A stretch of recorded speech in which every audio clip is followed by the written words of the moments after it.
Hi there, this is James Swanwick, and you're listening to the Alcohol-Free Lifestyle Podcast, where you learn how to take back control over alcohol and live a life of health, wealth, love, and happiness. What are the biggest mistakes that executives and entrepreneurs make in their life as it relates to their mindset? Today, we're going to be finding out, we're going to be talking about business, personal development, how change comes from unlearning, doesn't come from knowing more stuff. It actually comes from unlearning what we have learned. And we're going to talk about unlearning our limitations.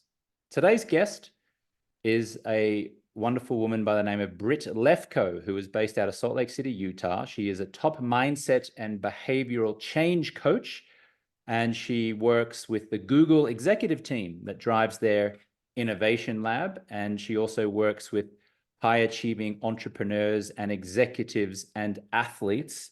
And as we're soon to find out, she comes from very much a personal development coaching family. So she grew up understanding or learning or possibly even reciting things to do with mindset change and behavioral change. It's a big welcome to Britt Lefkoe. Welcome, Britt. How are you doing? I'm great. Thanks so much for having me. Happy to be here. Great to have you here. Just for context for our listener, I saw Britt speak at an event recently where she talked about mindset and leadership, and I invited her to come onto the program here. So Britt, just tell us a little bit about what you do and how long you've been doing it, and then we'll go from there. You got it. So, like you just said, I focus on mindset and behavior change with high achievers. And what I really focus on are where are the blind spots that are keeping us stuck? Where are the places that we are in internal conflict? And internal conflict is really one part of you knows better and one part of you is stuck. So part of you is planning and visioning and dreaming. And that's the part of your brain that knows that you have to delegate in order to be successful, or that you have to be able to focus on the high priority projects. And yet you find yourself behaving out of accordance with what it is that you actually want. So I help people to identify the specific beliefs and patterns and identities that are keeping them stuck. And then, like you said, to unlearn those so that they can have this internal resonance. And the deeper we go, what I really find is there's a set of core values that really help us to run, whether it's your business or your life. And we get stuck because the limiting mindset we have is actually out of alignment with those values. And so step one is really unlearning those limitations. And then step two is really igniting a deeper sense of passion and alignment by living a life that is truly aligned with who you are and what it is you want. And second part of the question, so also, like you said, I come from a very unique self-help family. My dad was a self-help guru back in the days. And as a little girl, like 4 or 5 years old, I was already introduced to these concepts. And so I've been doing this work my entire life. It's a part of my family, my DNA. I started doing this work, working, pro bono when I was like 14, 15, 16 years old. I started taking on clients by the time I was 18, 19. I was doing executive coaching at 20. So I have literally been doing this work forever. How did executives respond to you when this 20-year-old young woman walked in the door and said, "This is how you should lead your team"? I love that question. And one of the things that I've really cultivated is that my confidence doesn't necessarily need to be in me, it needs to be in my point of view. And my confidence in my point of view is 100%. I believe deeply in the work that I do and the impact that I can have. And so that's where my confidence always came from. It wasn't about who I am or, look at me. And so I think coming in with that level of confidence was enough to really sway people. Like it was, I think, a big deal to have somebody so young walk in and say, I've never done what you've done, but my point of view will change your life. And if you invest in that, right, you're getting everything that you need. I don't need to be able to build what you can build in order to know what I know. So you're a genius where you're a genius. I'm a genius where I'm a genius. And that point of view has taken me to really beautiful places because I've been able to stand in rooms with people who have built things that I can't even imagine yet building. But I know that my point of view stands alone. And that has been a huge blessing for me.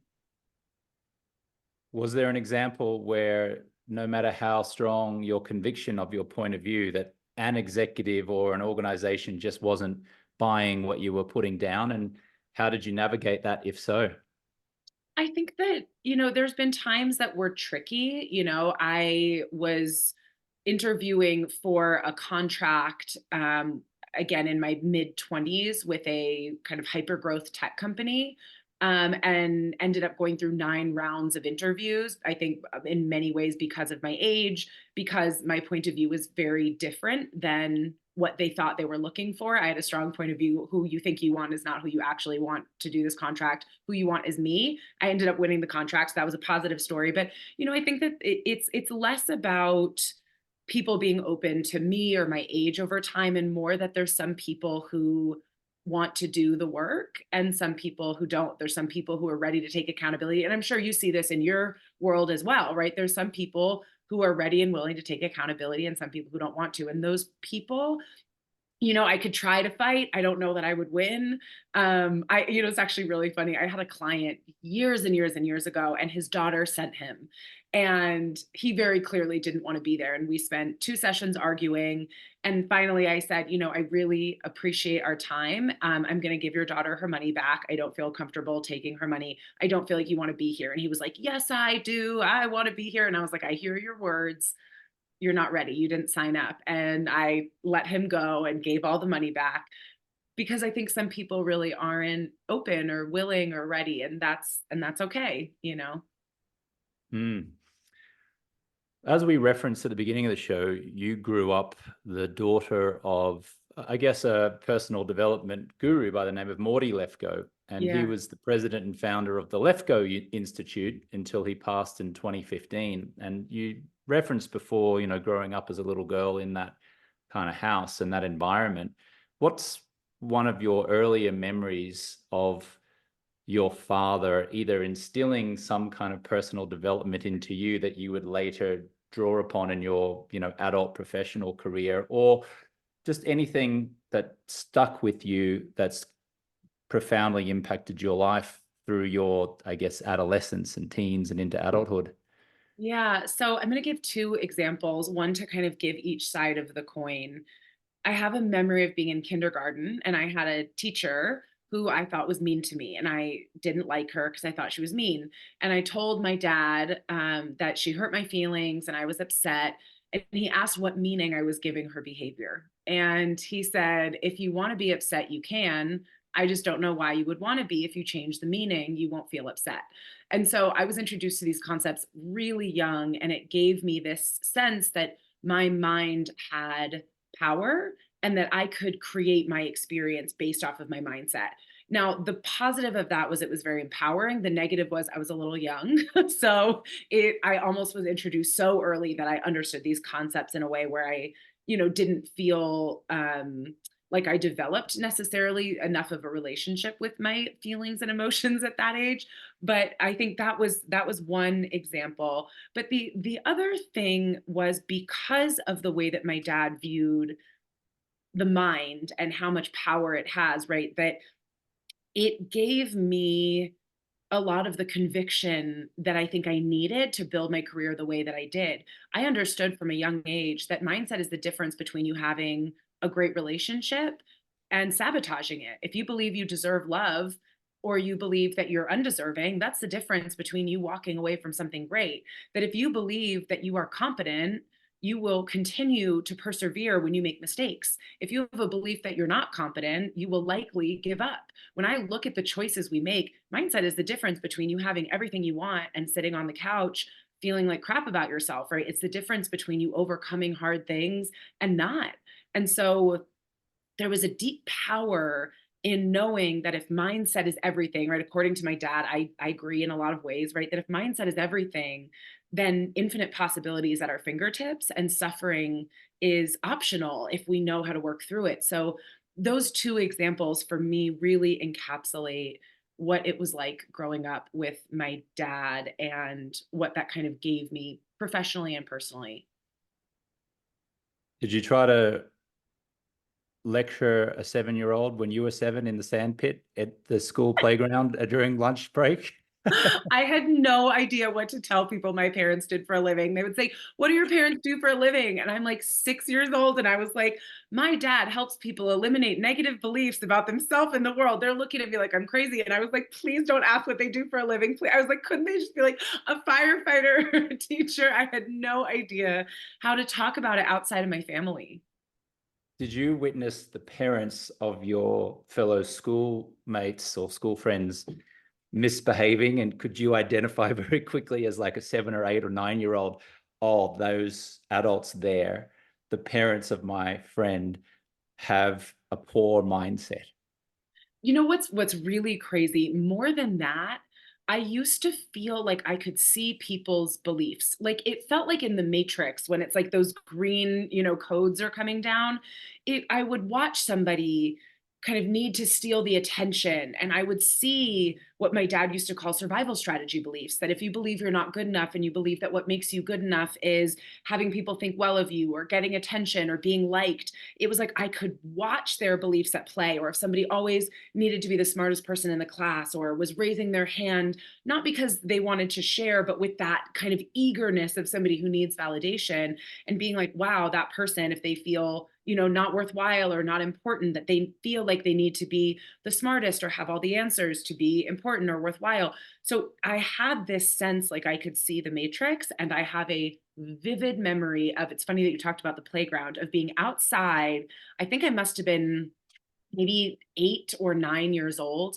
I have this vivid memory of being like, I have to turn this off. Like, I can't live, like, I can't walk around seeing people's beliefs. Like, it's too much. And I remember turning it off, and I could turn it back on, but it was like a light switch. And I feel like through my life, that has been a huge gift, because it was almost a little bit overwhelming to know too much when I didn't know what to do with it. And then also later in life, it's like when I'm with my friends, I don't want to be talking about their beliefs, or I want to have friendships. And so being able to turn that off and then turn it back on when I'm in work mode has really served me because it was really overwhelming. I can imagine. Your story kind of reminds me of the storyline of a Hollywood movie called Molly's Game back in 2017, where the lead character, a woman, builds an underground poker empire that she runs for Hollywood celebrities. And her father, again, is a very famous, well-known personal development type of coach. And it's a lot of the movie is kind of like the conflict where she's trying to prove him wrong or herself right. And so obviously she can excel in any avenue that she chooses, but she just happens to choose the most dangerous one, an underground poker empire, and the FBI investigates her. And there's like this father-daughter dynamic. I'm curious what you now, in hindsight, looking back on your life and in particular your relationship with your father, what have you identified were possibly the negative consequences in later life, in adult life, as a result of being exposed to that personal development life and the matrix so young? Yeah. The hardest time for me was really out of adolescence, I think. I knew that our mind was so powerful, and I understood the mind of everyone else, and I understood the mind of myself. But as all of your listeners know, knowing the answers does not change behavior. And I didn't know how to use it on myself. And it was used in my family that if I was kind of misbehaving, I had to work on my beliefs. That was like a thing in our family of like, can't treat us this way, or you can't behave this way. You have to work on your beliefs. And I think because it was introduced so young, it was almost like I had developed around it, and I couldn't get rid of my beliefs. I mean, there was like tens of thousands of people who were all like 100% successful, and it wasn't working on me. So one, I felt like I didn't belong in the family, which was a whole thing to unpack for many years, that, there was something wrong with me and that I was like a problem in our family because the process didn't work for me and I was a liability for my dad and his work and, their company. So there was a lot of heaviness for me surrounding that. But I think the hardest thing was having these beliefs and not being able to get rid of them, which turned my self-talk really, really dark. So there was a lot of like, what's wrong with you that you have these beliefs and you can't get rid of them? You're a problem. You're never going to make anything of yourself. If you don't get rid of these beliefs, you're doomed. You're never going to be happy. You're never going to be successful. And so I just didn't know how to work that out in my own head. And I vividly remember being young and at night just journaling my beliefs and trying to get rid of them instead of sleeping. It was like trying to figure out how to get rid of my beliefs, and I couldn't. And I've always had a willful spirit, which got me through those hard times. And I've always kind of stayed on the path of self-development, but there was many, many years that were really hard for me. And even into my late teens and early 20s, I still really struggled to feel like I could overcome my own mindset. And it really wasn't until I think my late 20s, early 30s when I really was able to slow down and be like, I need to find my own way of healing myself and all of my own stuff from my family and my own personal traumas, because this is not working, right? Like trying to use this on myself is not effective. Like I need to find something else. And I think that's a lot of what inspired me to really evolve my dad's work, because the foundation is brilliant. I mean, his work is brilliant,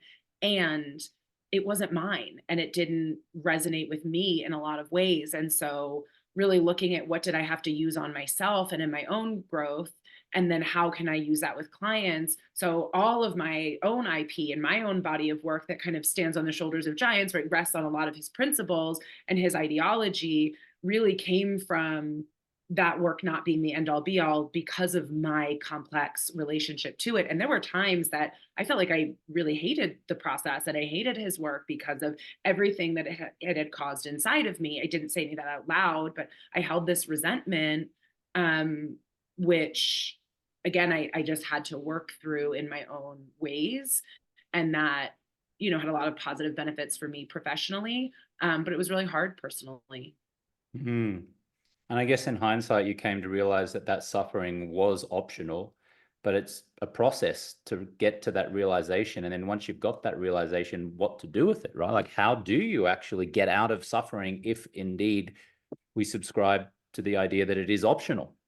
Hmm. Yeah. I mean, I think from my perspective, if you don't understand how to unlearn your limiting beliefs, they will continue to bite you in the butt. And that doesn't mean that we can't use willpower, and that doesn't mean we can't be strong and overcome.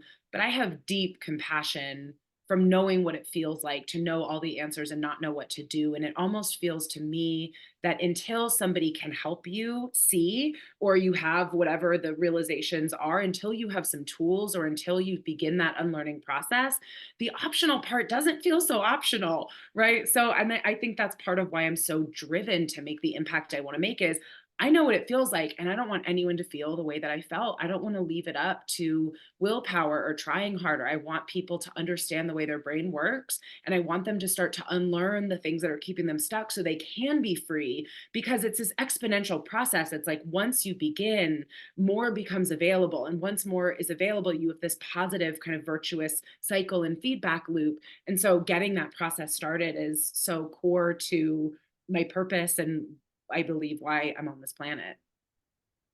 In a few minutes, I'd like to ask you some questions around alcohol and why high performers like entrepreneurs and executives continue to consume this. And maybe we can look into what's the beliefs that that kind of demographic has. Obviously, this podcast, The Alcohol-Free Lifestyle, and our coaching program, which is called Project 90, is a 90-day stop drinking program. And what we endeavor to do in that is rewire our clients' mindsets around alcohol. Or another way of saying it, to borrow your terminology, is to rewire their belief system. Challenge their current belief systems that they need alcohol to celebrate or to create romance or to relieve stress and anxiety. But just before we move on to that, you have worked with the Google executive team, athletes, executives, entrepreneurs.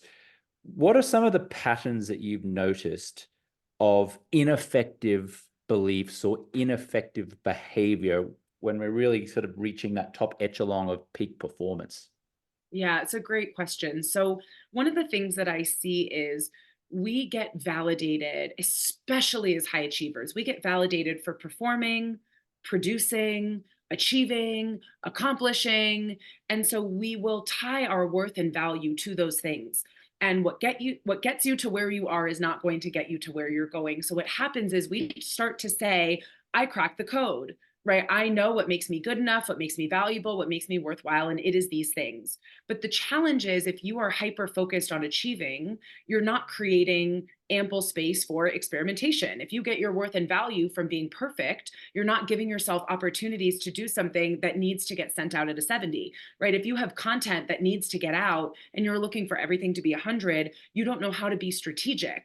We might understand that in order to be successful, we need to effectively delegate. But if we get our worth and value from doing everything by ourselves because it got us to where we are, we become the bottleneck in our organization. And so what I see is the things that we were validated for early in life in school as people who are either really intelligent or worked really hard, we carry that into our business. And that is a fine way to start a business, but it will ultimately become your biggest bottleneck. And one of the biggest problems is the stress that it causes. And this will ultimately be a really perfect segue into what you're talking about with drinking. But we experience often so much stress that comes from trying to hustle for our worth. And when you tie your worth and value again to achieving, accomplishing, doing it yourself, working hard, being busy, being productive, you are no longer in choice. It's not in this particular context. Does it serve me to work really hard? Or does it serve me to take a break? Does it serve me to delegate or does it serve me to do it by myself? Does it serve me to do it at a 95 or does it serve me to do it at a 50 and send it off? When you are in choice, you will notice that the stress will dissipate. When you are hustling for your worth, that is a safety mechanism in your brain. You are creating this experience of fear and stress. Your brain is flooding with toxic neurochemicals that are cultivating this environment in your body that homeostasis will start to develop around. So you will now have a stressed out environment in your body, not just in your mind, that you now have to fight against, which is incredibly unpleasant. Of course, people want to get out of that with drinking, right? Of course, people want to get out of that in so many ways.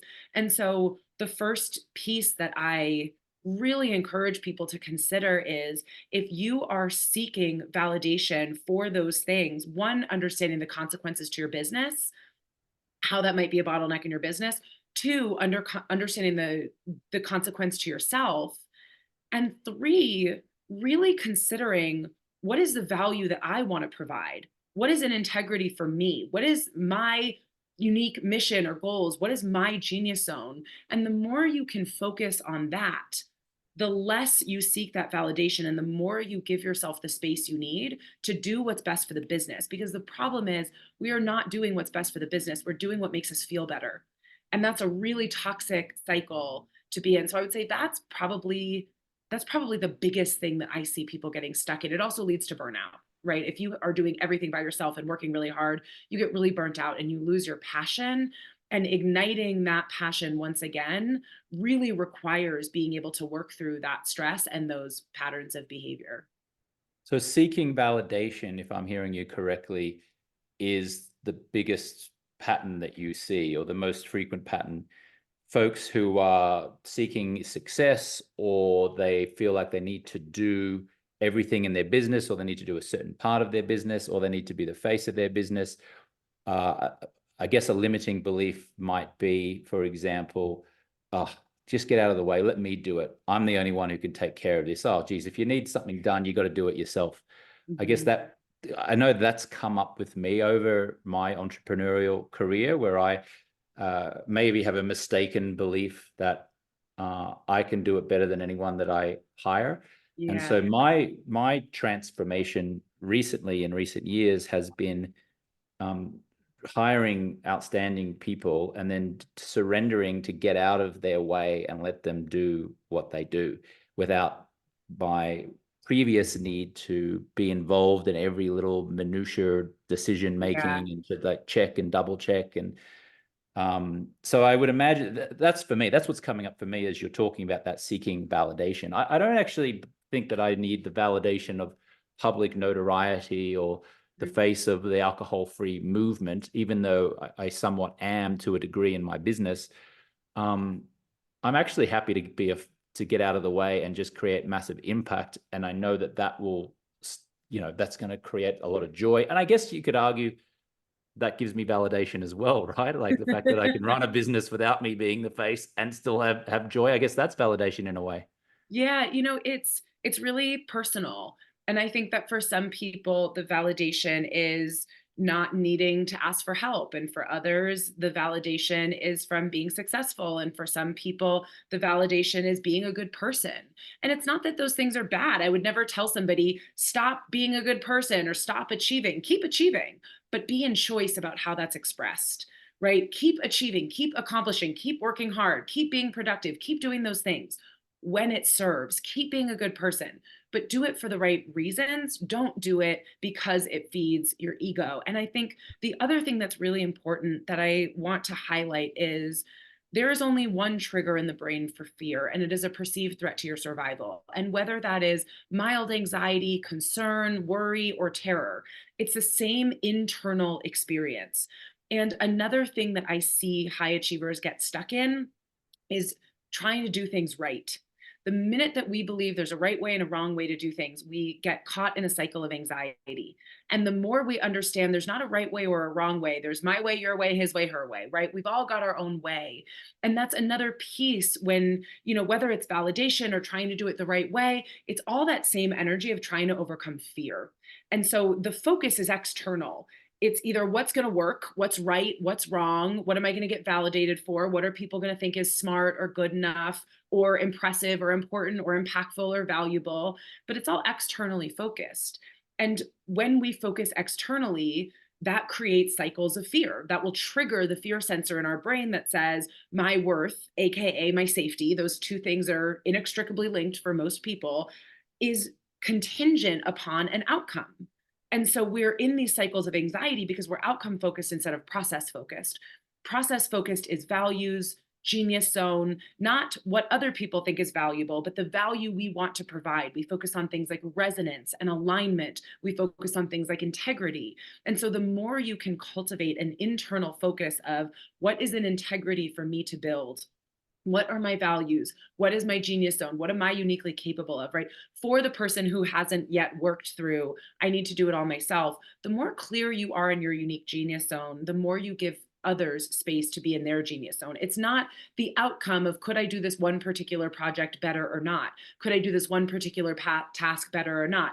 That's not the question. The question is, what are the things that give me energy? Because I think in so many ways, our most precious resource is not money and it's not time. It's energy. And when we are doing things that drain us because we're good at it, or because they feed our ego, or because we get validated for them, we end up burning out. In contrast, when we focus on the things that give us energy, the things that unlock our passion and excitement, energy is not a pie. It's a renewable resource. You can have 7 coins and after you do something, be down to 2 coins. You can have 7 coins and after you do something, have 15 coins. So instead of asking the question, what gives me coins? What gives me energy? What unlocks my passion in doing that? If we're asking, what am I good at? Or what am I best at? Or what makes me feel good about myself? We're bleeding our energy, we're becoming depleted, and we're not looking clearly at a strategic vision. We're looking at a really ego-oriented business. Mm. Has an organization like Google figured this out, or like that's just Google is like what everyone recognizes, right? Like that's a marquee brand. It's known all over the world. Do they do something different that a lot of the other organizations that you work with do not, or do they have the same challenges as you just described? I honestly am blown away by some of their programs. I am so unbelievably impressed with some of the programs that they run internally that are founded on principles of exploration and experimentation, especially in their innovation lab.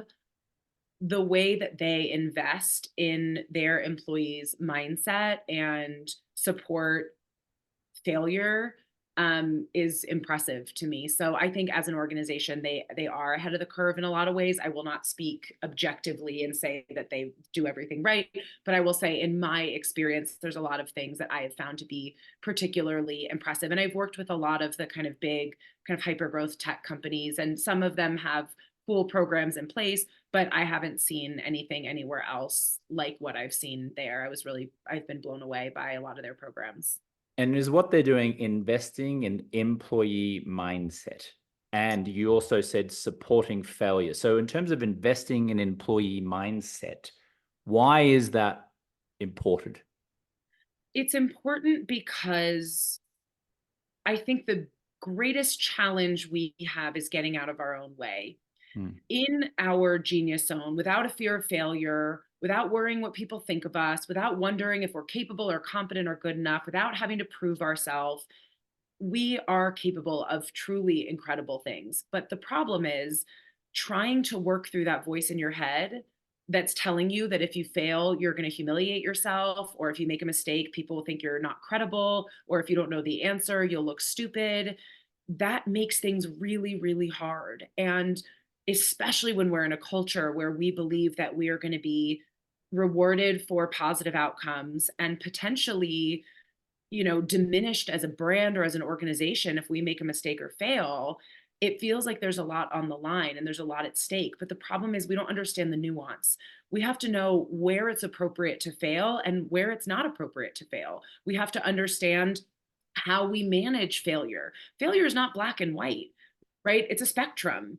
And how we manage failure determines how it's perceived. It determines our credibility and the trust that we either gain or lose. There's been a ton of research that shows that actually making a mistake or failing and owning it is one of the most effective ways of gaining trust.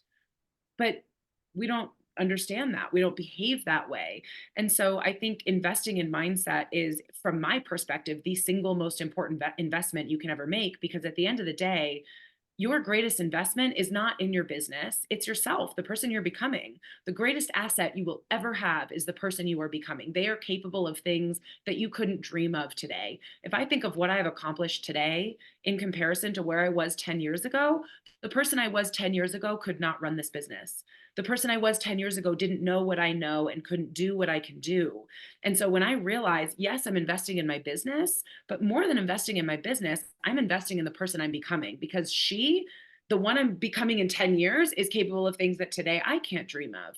And so removing, Perry Marshall calls it head trash, like removing our head trash or removing our limitations or removing the beliefs, right? If we say something isn't on the table, we're not going to look for it. If I believe that it's impossible to get ahead without working myself to the ground, I will find ways of working myself to the ground, even if I don't need to, right? If I believe that in order to be productive, I have to be incredibly regimented, I might be somebody that really doesn't thrive in an overly regimented structure, but I will maintain that because I believe that that's the way I have to do it. So there's a huge lack, I find, of curiosity around who we really are and the conditions that we need to thrive, because we're so focused on trying to get it right or trying to do what other people do, or, whoever was successful, trying to follow their path. And it's not that we can't learn from the success of others, but we are not that person.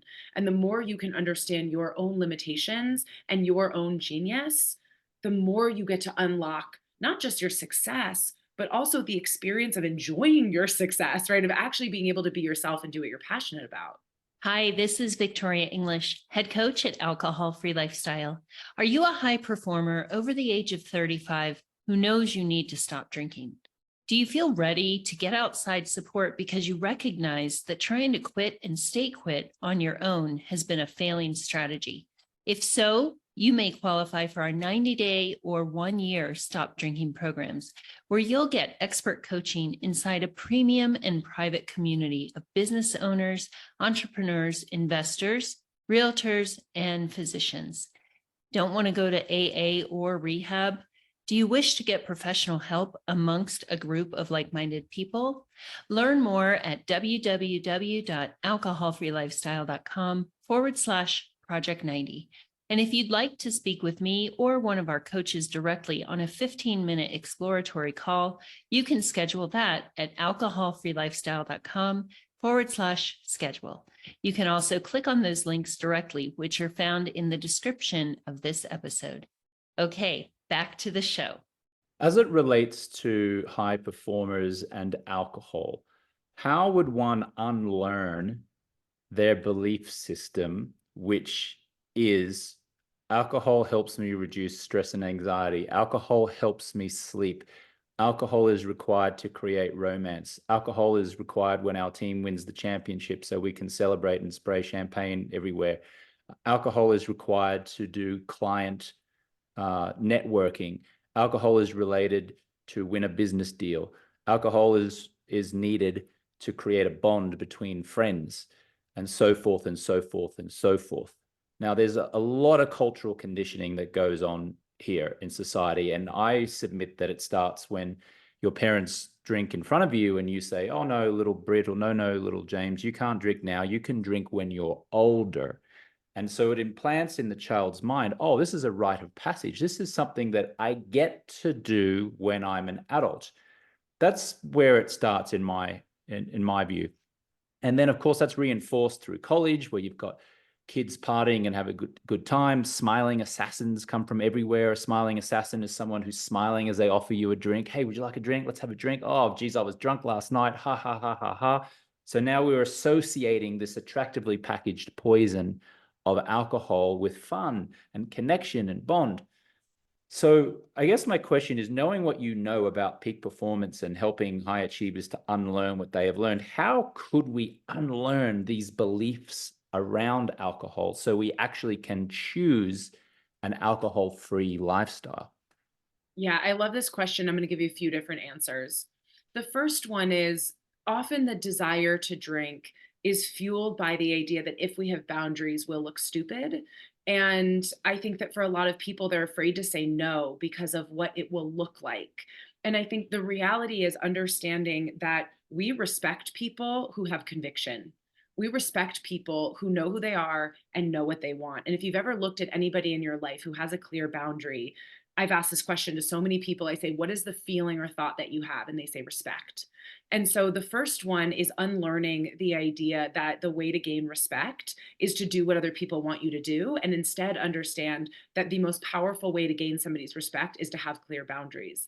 And so once you decide what it is that you want, when you stand behind that with conviction, you're not looking stupid or like you don't fit in or like you don't belong. You're actually gaining the respect to say, I am a boundaried person. I'm not somebody who lays down under your tractor, right? I'm very clear of who I am. So that's the first one. The second one is, very often we drink because there's an underlying feeling of not good enoughness or a lack of worth that we're trying to cope with. And I think that the more we understand that high achievers often feel like, I can't handle those things. I need to focus. I need to focus on my business. I can't afford to feel my feelings. I can't afford to deal with my underlying stuff. And I think the reality is you can't afford not to, because right now you might be fine. But at some point, these things are only going to grow, right? If there's a piece of cheese under the couch, it's not bad for the first week, but 3 years later, you're going to have a lot of mold under your couch, right? So I think this belief that I can't afford to feel my feelings, I can't handle it, I can't afford, I'm going to fall apart, I'm not going to be able to put myself back together. You still have your resilience, the resilience that you have gained in your life, you still have. It's not like you open Pandora's box and it all spills out and now you're the ocean and you're drowning. You can let it out a little bit at a time, but I think starting to focus on those feelings and starting to process things, you will find that when you're doing the work, I think alcohol will feel a lot less appealing. It's like after you go to the gym, you don't want to eat a hamburger and french fries. If you don't work out one day, it's like, oh, I want a burger and fries and a beer. But after you work out really hard at the gym, the last thing you want is crappy food and alcohol. You want to eat a salad, right? You want to eat some, good protein. It's the same thing with working on yourself. If you're not working on yourself, it's easy to want to cope. But when you're actively working on yourself, it's really inspiring. It's really empowering. And I think from that place, we're a lot less likely to want to cope and a lot more likely to want to figure out, what is that underlying belief and how do I work through that? And I find that in that space, people want to feel into their power, not into coping. So that's number two. And the third thing I would say is, very often I think people drink to cope with fear. And I think being able to distinguish between unsafe and uncomfortable is a huge unlock. If I'm unsafe, I feel powerless, I feel small, I want to escape, I want to run away.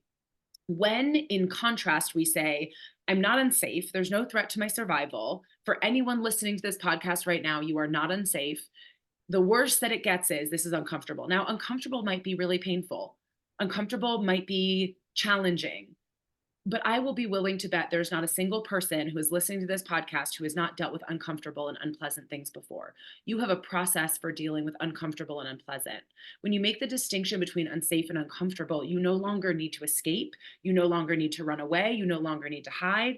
It's just uncomfortable. I've done uncomfortable things before. Who do I want to be in my life? Do I want to be someone who can't manage uncomfortable? No, I want to be someone who can. And I think that's very empowering to face that discomfort and to work through it rather than running away. Again, the biggest asset you will ever have is the person you're becoming. Who do you want that person to be? How do they behave? How do they show up? How do they manage discomfort? And to practice dealing with the unpleasantries in life and the discomfort we face from stepping outside of our comfort zone in a really different way. And then you'll start to see the benefits. And I think the virtuous cycle will kind of speak for itself. So, one, know your boundaries and speak your boundaries as a way to gain respect. Number two, really understanding that the fears of working on yourself or opening Pandora's box. Pandora doesn't have a box, right? We're not living in a myth. It's one thing at a time. If you work on your stuff, you're going to feel empowered. You're going to want to better yourself. And I think you're not going to want to indulge in the same toxic behaviors. And then number three, if you're unsafe, you want to escape and you want to run away. But if you're just uncomfortable, the person you're becoming wants to manage that discomfort effectively. And so really leaning in and working through whatever it is that is outside of your comfort zone will help you cultivate the person you want to become. So that's what came up for me when you asked that question. Practically, let's just say we have a business owner or an executive, and there's a corporate golf day on Saturday, and there's an open bar. And after you've played some golf, you go back to the clubhouse. Booze is on us. Open bar. Okay. And everyone's there, and there's the boss or the owner of the company, or there are clients, and you're networking. How does the gentleman or the lady who is wanting not to drink because they're committed to an alcohol-free lifestyle, how does that person practically handle that situation when smiling assassins are everywhere going, here, have a drink. Would you like to have a drink? Have a drink. Yeah, I would say you smile back even bigger. I'm good, thank you. And if they ask, oh yeah, no, I don't drink, because what you're communicating is, I have values, I have goals, and I am unwavering in my commitment to them. How much are you showing of your character when you are clear that you will do hard things in order to go after what you want? So I think when someone's like, oh, no, no, no, just have a drink. I think if you are very clear, one sentence answer, I'm good, thank you. And if they ask again, oh, no, I don't drink, you are communicating, once again, that you know who you are, what you believe in, and your goals, and you are unwavering in your commitment. And I think that says volumes about your character and will definitely catch attention in a positive way, that if it's noticed, that you are someone who's not to be reckoned with. Yeah, I like that. And I always say that it doesn't so much matter what you say, it more matters how you say it. Yes. And 93% of all persuasion and influence is body language, including tonality and pacing and shoulders back or forth, or slumped forward or back. And 7% of influence and persuasion is just the words that you say. So you could literally say anything that doesn't even make sense. You could just recite a line from a movie, for goodness sake, as long as you've got this little smirk on your face, or you're confident and you're like, oh, no, thanks, I'm good. I'm going to go and get drunk on this soda water, ice, and a piece of lime. Ha, ha, ha. And that's it.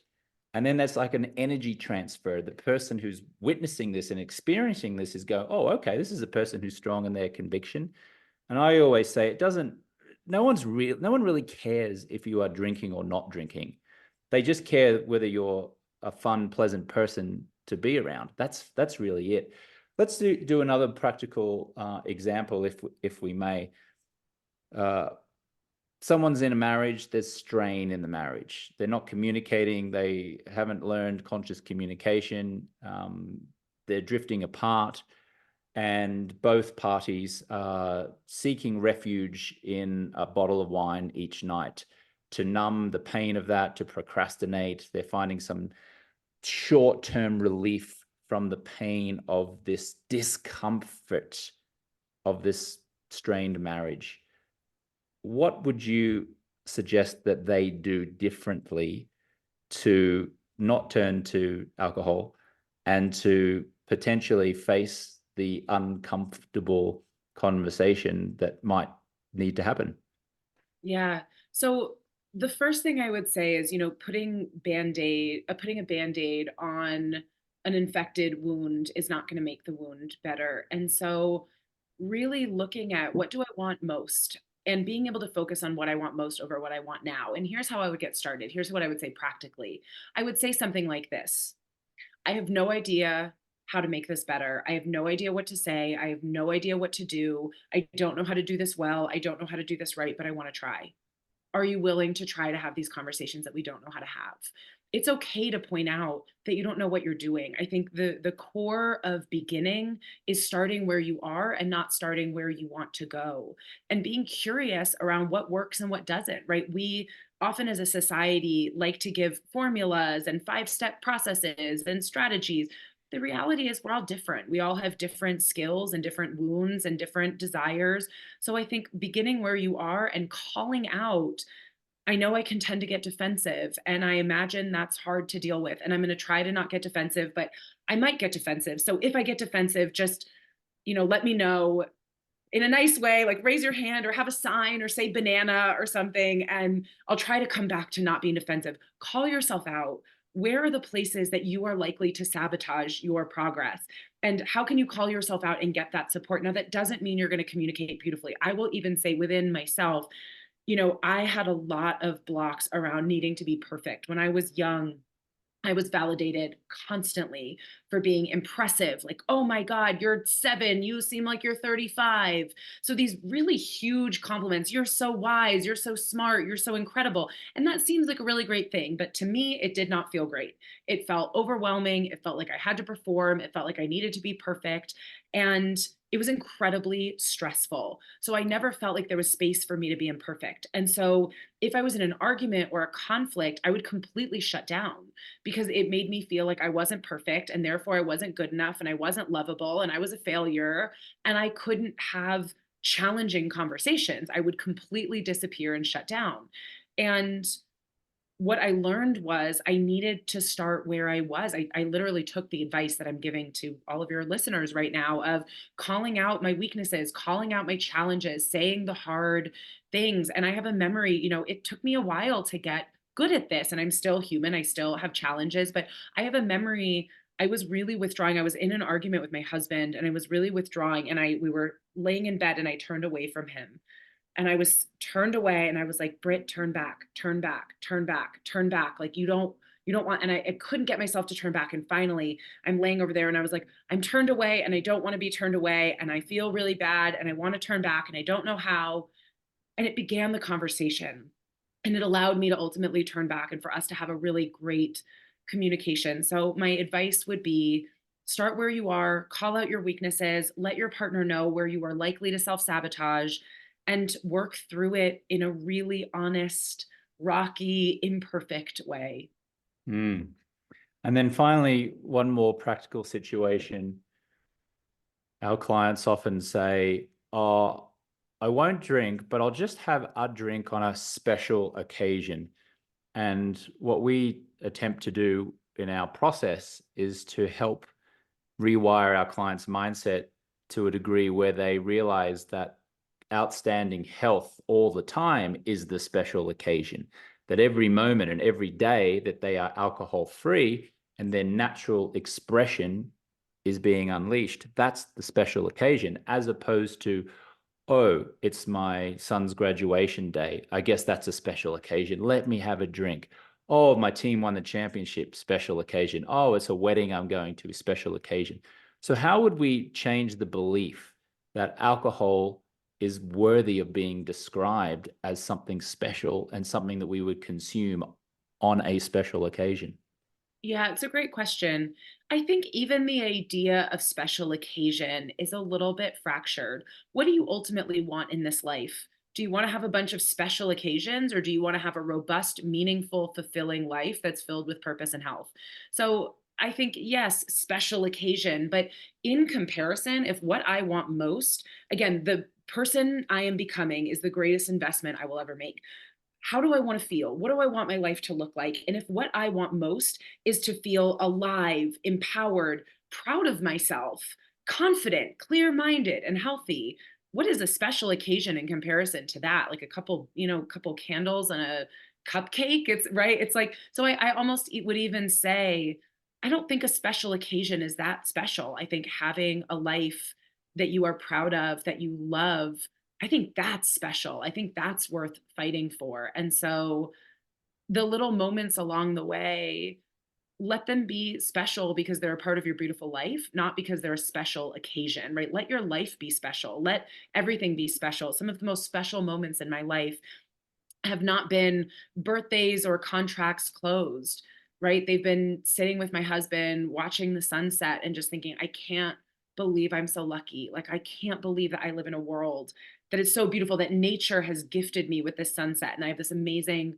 husband that we've cultivated something so beautiful. Or, talking to my friend on the phone when she's going through a hard time and just being like, God, how am I so lucky to have this intimacy in my friendships where my friends trust me to come to me with their hardships and knowing that they're there for me, or laughing about absolutely nothing on a random Tuesday. To me, what makes life special is the intimacy and the passion and the accomplishments that we believe in, not winning or signing a contract or a birthday. And it's not that those aren't special, but they're special because your life is special, not because they're a standout moment. If you can't celebrate your life, why celebrate a special occasion? Well said. And I would imagine that celebrating your life as special all the time creates these infinite possibilities, which you referenced at the beginning of our conversation. It gives us this expansive view of the universe, I would imagine. 100%. The exploration of infinite possibilities, really asking, what did I take off the table? Right? Where did I say joy? This is the most joy. Who said, what would it feel like to push the envelope a quarter of an inch further, right? This is the most I can achieve. This is the cap on my earning potential. This is how great a relationship can be. This is how close your friendships can be. This is how strong you can be. This is how powerful you can feel. This is how passionate you can be. Who said that's the most? What is the most, right? We live in an infinite universe. Why not push the envelope? And whether it be with goals or with achievements or with feelings, infinite possibility from my vantage point is exploring everything that you have taken off the table because it's not possible, it's too hard, it's not feasible because it's for everyone but you. Who said? And as we put these possibilities back on the table, we start asking different questions. If we believe getting from 5 million to 10 million is going to be hard, we are now creating an experience of hard. But if we ask the question, if I knew it was going to be the easiest thing I've ever done, what would I think of? How would I address the problem? Who would I ask for help? Where would I begin? Right? If I say a loving, intimate marriage is impossible, well, great. Now I'm not going to create it. But if I say a loving, intimate marriage is absolutely possible, how do I want to go about creating it? Where do I begin? How do I communicate? If what I want is to live an alcohol-free life filled with joy and passion and vivacity, I'm now going to ask the question, what does that look like? Where do I begin? If I say it's not possible to be happy without alcohol, that's where I'm drawing the line. And so infinite possibility is the exploration of everything outside of what we have deemed possible or feasible. And when we open up the space that possibility only exists outside of our mindset, not outside of possibility, we start asking different questions and we engage differently. And that is when we pull toward us the things that are truly surprising and amazing beyond what we had historically thought we were able to have in this life. Britt Lefkoe is one of the top business and personal development coaches in her field. She's an executive coach for Fortune 10 companies and works with high-achieving entrepreneurs, executives, and organizations that understand that mindset is key to their success. If you would like to learn more, you can go to brittlefkoe.com. That's BRITTLEFKOE.com. Is there anywhere else where our viewer and listener can connect with you, Britt? I would say, yeah, just go to brittlefkoe.com if you're interested in booking a call and you're interested in one-on-one coaching. I would love to talk to you. I sometimes run other programs. So yeah, go ahead and shoot me an email or book some time if you're interested in coaching. My Instagram is a lot more personal than professional. It's me in the mountains. I love the mountains. So if you want some beautiful mountain pictures, it's just Britt Adventures. Again, more personal than professional. But yeah, go ahead and go to brittlefkoe.com and I would love to connect with you. Well, Britt, thank you so much for sharing your guidance and expertise, and I really appreciate you sharing some personal things about your childhood and growing up as well. Really appreciate your vulnerability there. And it's been a real gift for me, and I'm sure for our listeners, to spend some time with you here today. My pleasure. Thanks so much for having me. Thanks for listening to the Alcohol-Free Lifestyle podcast. I want to load you up with some free stuff right now. So if you want to go to jamesswanwick.com/guide, I will send you my Quit Alcohol Guide, which has helped six-figure entrepreneurs and top professionals reduce or quit drinking. You can also text the word QUIT GUIDE to the number 44222 if you're in the US, of course. It doesn't really work anywhere outside of the US, but if you're in the US on your mobile phone and you'd like that guide, text the word QUIT GUIDE to the number 44222, or you can go to jamesswanwick.com/guide. If you'd like to schedule a free 15-minute call with one of my top coaches, just an exploratory call to see if or how we can help you, then you can go to jamesswanwick.com/schedule, or you can text the word Project 90 to the number 44222 if you're listening in the US on a mobile phone. That's jamesswanwick.com/schedule, or you can text the word Project 90, that's one word, Project 90, to the number 44222. And finally, a request. Would you please now write a short review of the podcast inside of the Apple Podcast app on your phone or on iTunes on your desktop computer? Would you please give the show 5 stars and write a quick 1 or 2 sentence review? This will help the show get in front of even more listeners, potentially transforming someone's life. You can rate and review the show inside of your Apple Podcast app on your phone or over on iTunes on your desktop. Thank you so much, and I'll catch you next time.